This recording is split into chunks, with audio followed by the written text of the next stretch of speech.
Bismillahir Rahmanir Rahim. Today I'm going to discuss the topic that is very important in Islamic finance because this topic belongs to actually the area of Islamic financial engineering. And this, as you know, that this your subject, designing and pricing of Islamic financial instruments, actually it is related to the financial engineering sector. When we say that financial engineering, then it means that this subject is very crucial and very important for the people who perform their duties in product development department of financial institutions and Islamic banks, takaful companies, etc. So this topic is very important for those students and those even the people who are in practical field. So they must know about this topic, combination of contracts. As you know that this financial system has become very complex in nature, and product innovation is very crucial to the financial institution, and single contract based product are very limited, like just developing and designing a product using just musharka, using just a mode of salam, using just mode of istisna, single contract based products. They are very limited and their demand is very limited. So that is why Islamic financial engineers feel the need of product innovation, and to compete your competitor conventional financial system was developing different products using just one mode, and that is loan. And I don't know that how they can say that this is product innovation with just a single mode. Actually, Islamic finance has very broad dimensions in terms of contracts and modes. There are various modes as we discussed in the previous lecture and product lecture titled Product Innovation. So, this Islamic financial engineering course demands you to understand, first of all, those terminologies, those concepts, which are very crucial and important in product development, designing, and pricing of the financial instruments. So that is why I feel this that topic is very important. So that is why I brought this topic for you today to discuss it.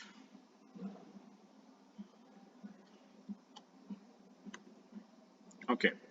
First of all, have to be we have to know that what are the main grounds and source of the combination of contracts principle that we will discuss in detail, because you know that for every concept, every matter, we look to the Sharia, that Quran, Sunnah, Ijma, and Qiyas, that what guidance is available regarding any issue and any matter in these texts. So, regarding our financial matter, we see that the if we want to develop and design hybrid nature of products, when we call the hybrid nature of products, it means that there are more than one contracts involved in a single product. You can take example of diminishing musharka. That diminishing musharka is consists upon three types of products. Number one, shirka. It can be shirkatul milk. It can be shirkatul aqd. Then there is a contract of ijara between Islamic bank and the client. Then at the end there is a sale contract that Islamic bank as seller and the client becomes buyer. So there are three types of contracts that constitute a single product, that is known as diminishing musharka or musharka mutanakisa, and we also call it musharka muntahiya bit tamlik. We call it muntahiya bit tamlik, looking at the client, because diminishing musharka ends and on the ownership of the client. So that is why we call it musharka muntahiya bit tabligh, and we call it diminishing musharka because we at the end Islamic banks share diminish and finished. So that is why we call it, looking at Islamic bank, this product is known as the diminishing musharka, musharka mutanakisa. So first of all, that what is the guidance available related to combining more than one contracts? If we want to develop a hybrid nature of products, if we want to design hybrid nature of financial products, then we must be aware of the guidance principle available in Sharia regarding the combination of the contracts, that which type of contracts we can combine them and which type of product contracts we cannot combine them, that what guidance is available in the Holy Prophet's, peace be upon him, Sunnah. So let's start from this, that this one, the Holy Prophet, peace be upon him, said that عن أبي هريرة رضي الله تعالى عنه قال نهى رسول الله صلى الله عليه وسلم عن بيعتين في بيعة, कि Holy Prophet, peace be upon him, prohibited from conducting two sales in one sale. Bayatain, two sales. Fi bay'ah, in one sale. The Holy Prophet, peace be upon him, prohibited of concluding, executing, conducting two sales in one sale. Then, عن أبي هريرة رضي الله تعالى عنه قال قال النبي صلى الله عليه وسلم من باع بيعتين في بيع فله أوكسهما أو الربا.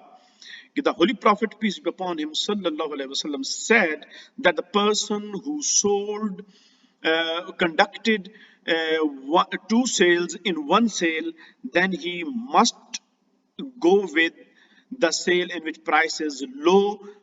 If he will conduct uh, the sale contract with a high price, that would be riba. So, what is the meaning of this hadith? We will look in next. Here, I am just going to recite these ahadith and just translating these ahadith. And in next slides, I will explain the meanings of these ahadith. Okay. The third one is Anna Rasulullah sallallahu alayhi wasallam naha an bayatain fi safqatin, that the Holy Prophet, peace be upon him, prohibited from conducting, concluding two sales in one contract. Wa an shaffi ma lam yudman, and the Holy Prophet, peace be upon him, also prohibited the Prophet in which there is no liability of loss. Ma lam yudman, in without taking the liability of loss. Wa an bay'in wa salaf, the Holy Prophet, peace be upon him, also prohibited by combining sale and loan. Bay'in wa salaf, salaf mean qarz, by sale. The Holy Prophet, peace be upon him, also prohibited to combining sale and loan. So here there are three in the ahadith. The Holy Prophet, peace be upon him, prohibited about three things: an bay'atayn fi safka, wa an shaffi ma lam yudman, wa an shaffi ma lam yudman, mean the Holy Prophet prohibited the profit with which is earned without any liability of loss. So it means that there is no guaranteed profit in Islamic law. Wa an bay'in wa salaf, that and Holy Prophet, peace be upon him, prohibited to combine sale with loan contract. Okay, the number four, the Holy Prophet, peace be upon him, قال رسول الله صلى الله عليه وسلم لا يحل سلف وبيع ولا شرطان في بيع, that the Holy Prophet, peace be upon him, sallallahu alaihi wasallam, لا يحل سلف وبيع, that Holy Prophet ﷺ said that combination of sale and loan is not allowed. La yahillu, not allowed. हलाल नहीं है, जायज नहीं है। सल्फुम व बै, कर्ज और cell बै को इकट्ठा करना जायज नहीं है। It means that combination of loan and sale is not allowed. वला शर्तान फी बै, और किसी एक सेल के अंदर दो शर्तें लगाना, and stipulated sales, a sale contract with two stipulations. What does it mean? We will explain it in next slides. Okay. Wala ribhu ma lam tadman, and the profit with is earned without any liability of loss, as the anshafi ma lam yudman in the third hadith, the Holy Prophet, peace be upon him's word. And here the Holy Prophet said that wala ribhu ma lam tadman. Okay, the next one is wala bayu ma laysa indak, that not to sell what you do not have. So these four ahadith, the Holy Prophet, peace be upon him, said. Okay.